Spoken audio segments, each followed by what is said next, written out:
phê thọ cái này ít bia bỏ tao vì tiền muốn nó bé không bia thâu vì yên chỉ bao giờ nhớ khó tư luôn đâu kia ta cho bé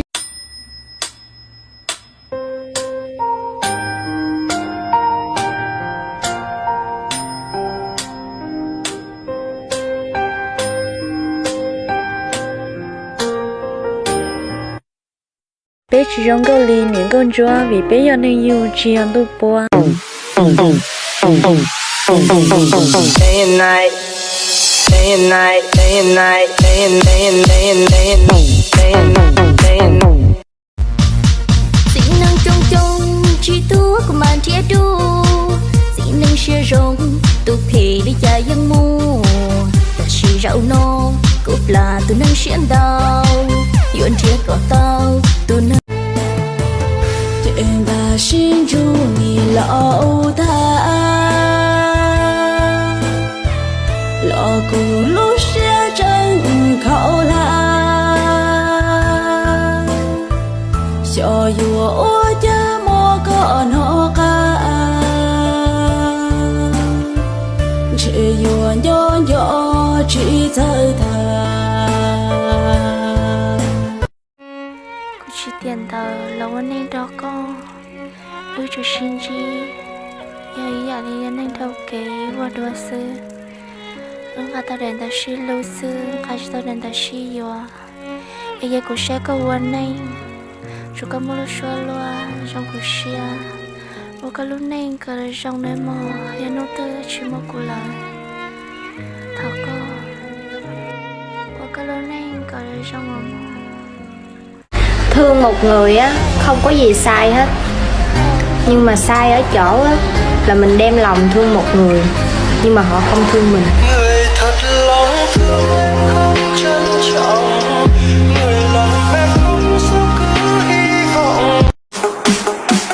Ba thằng to xác mà lại đi ăn hiếp một đứa con gái chân yếu tay mềm, tao thấy xấu hổ thay bố mày đấy. Bố tớ xấu hổ quen rồi. Cô nhìn chỉ trong cái lối từ vì cô chia từ cái sai để trong cái đồ cũ thì chỉ cô chỉ phèn cái lối từ nếu nó có trả cô lại nhưng mà từ là lúc của kia. Ai ở đây không? Bán cho tôi một tình yêu không lừa dối. Ngày nào con yêu thì luôn nghĩ đến cho nhau bấy nhiêu, mà giờ người ta lạnh lùng đến thế sao mình nuông chiều. Xin lỗi nha, xin lỗi vì em từng nghĩ là anh sẽ thương em cả cuộc đời này.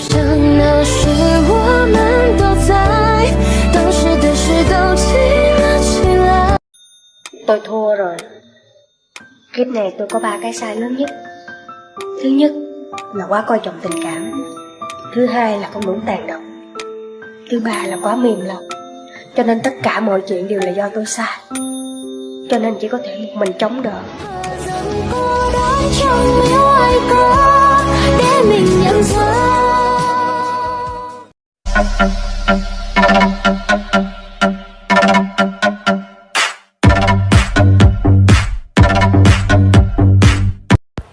Cứ lo lờ, cứ một thứ là tao.